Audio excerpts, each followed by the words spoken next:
জনগণ বিশ্বাস করে, জনগণের একটি বিশাল অংশ, বিপুল অংশ বিশ্বাস করে যে সামনের দিনে যদি ভালো কিছু হয়, ভালো কিছু পারে করা সম্ভব হয়, সেটি বিএনপির নেতৃত্বেই হবে, সেটি বিএনপির নেতৃত্বেই হবে।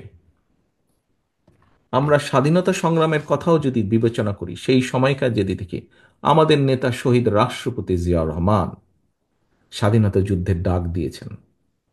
কেউ অসত্যকে অস্বীকার করতে পারবেন না। এবং শুধু যুদ্ধের ডাক দিয়ে উনি বসে থাকেননি, বরং মুক্তিযোদ্ধাদেরকে সংগঠিত করেছেন, অস্ত্র হাতে যুদ্ধ করেছেন। পরবর্তীতে যখন দেশের মানুষ তাকে দায়িত্ব দিয়েছে দেশ গঠনের, কোদাল হাতে উনি শ্রমিকের পাশে, কৃষকের পাশে থেকে কাজ করেছেন, খাল খনন করেছেন, দেশের খাদ্য উৎপাদন বৃদ্ধি করেছেন। প্রিয় সহকর্মীবৃন্দ, অপরপক্ষে আমরা কি দেখেছি? আমরা দেখেছি কোন কোন রাজনৈতিক দলের কে আমরা দেখেছি, 71 সাল যদি আমরা বিবেচনা করি, আমরা দেখেছি তারা কিভাবে এদেশের মানুষকে যুদ্ধের মুখে ঠেলে দিয়ে, যুদ্ধকে সঠিকভাবে সংগঠিত না করে বর্ডার ক্রস করে অন্য জায়গায় চলে গিয়েছে। আবার কাউকে কাউকে আমরা দেখেছি সরাসরি এই দেশের মানুষের সবচাইতে বড় অর্জন, যতদিন পৃথিবী থাকবে, যতদিন বাংলাদেশ থাকবে, এই বাংলাদেশের সবচাইতে বড় অর্জন, বাংলাদেশের মানুষের সবচাইতে বড় অর্জন বাংলাদেশের স্বাধীনতা যুদ্ধ। আমরা কাউকে কাউকে দেখেছি সেই স্বাধীনতা যুদ্ধের বিরোধিতা করতে। প্রিয় সহকর্মীবৃন্দ, আমরা হাদিসে দেখেছি দেশ প্রেম ইমানের অঙ্গ।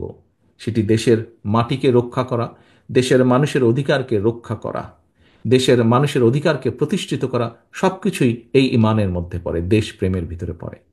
আমরা দেখেছি বিএনপির ক্ষেত্রে, আমরা দেখেছি বিএনপির প্রতিষ্ঠাতা শহীদ রাষ্ট্রপতি জিয়াউর রহমান যুদ্ধ করেছেন। পরবর্তীতে যখন উনি দেশের মানুষের দ্বারা উনি দায়িত্ব পেয়েছেন, দেশের মানুষের মাধ্যমে দায়িত্ব পেয়েছেন, তখন আমরা দেখেছি যে মানুষকে সংগঠিত করে কিভাবে দেশ গঠনে উনি ভূমিকা রেখেছেন। পরবর্তীতে আমরা দেখেছি দেশে যখন আবার স্বৈরাচার কাঁধে চেপে বসেছে, দেশের মানুষকে নিয়ে দেশনেত্রী খালেদা জিয়া কিভাবে উনি রাজপথে থেকে সংগ্রাম করেছেন এবং দেশের মানুষ তার প্রতিদান দিয়েছে।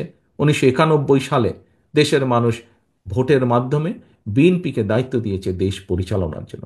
কাজে আমরা যদি দেখি, প্রিয় সহকর্মীবৃন্দ, প্রতিটা মুহূর্তে, দেশের সংকটকালীন মুহূর্তে বিএনপি এসে দাঁড়িয়েছে।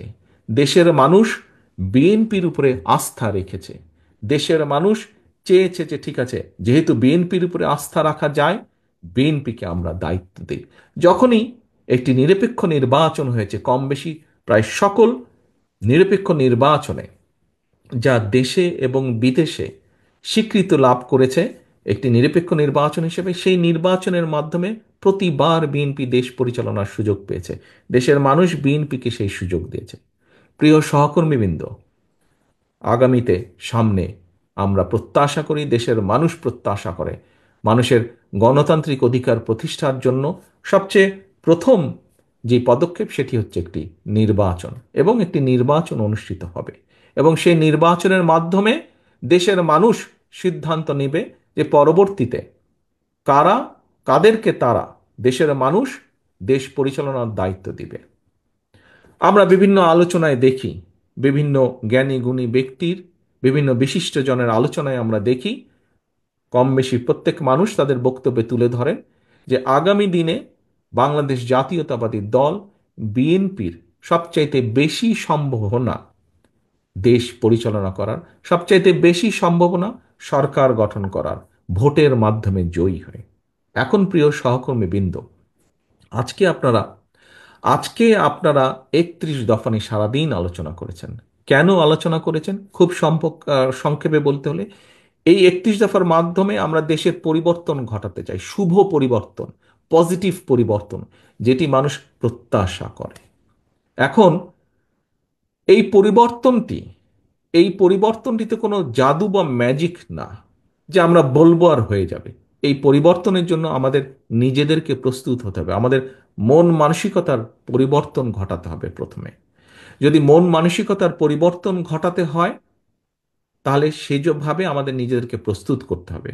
একটু আগে আমি বলেছি, আপনারা প্রত্যেকে এখানে দেখেছেন, আমি যদি একটি বিষয়কে উদাহরণ হিসাবে নিয়ে আসি, যে আমাদের একজন সহকর্মী, একজন শিক্ষিকা, আমাদের দলের একজন নেত্রী বলেছেন, উনি যখন বিভিন্ন উঠান বৈঠকে গিয়েছেন, বলেছেন অনেক মহিলা খুশি হয়েছে ফ্যামিলি কার্ডের কথা শুনে। আবার কেউ কেউ প্রশ্ন করেছে, সত্যি আপনারা করবেন তো?